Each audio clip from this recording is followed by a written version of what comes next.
Praise the lord. యేసుక్రీస్తు వారి నామంలో అందరికీ శుభములు తెలియచేస్తూ ఉన్నాను. ఈరోజు దేవుని మాట, అందము మోసకరము, సౌందర్యము వ్యర్థము.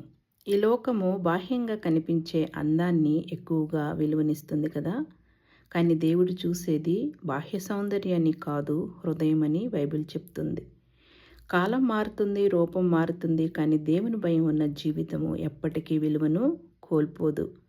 దేవునికి భయపడే స్త్రీ మాటల్లో జ్ఞానం ఉంటుంది, ప్రవర్తనలో వినయం ఉంటుంది, ఆమె ఇంటిలో శాంతి నివసిస్తుంది. అందం కొంతకాలమే కదా, కానీ దేవుని భయము తరతరాలకు ఆశీర్వాదం.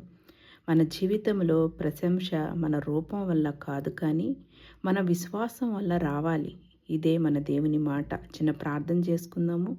ప్రభువా, బాహ్య అందం కోసం కాక నీ భయములో నడిచే హృదయాన్ని మాకు దయచేయము.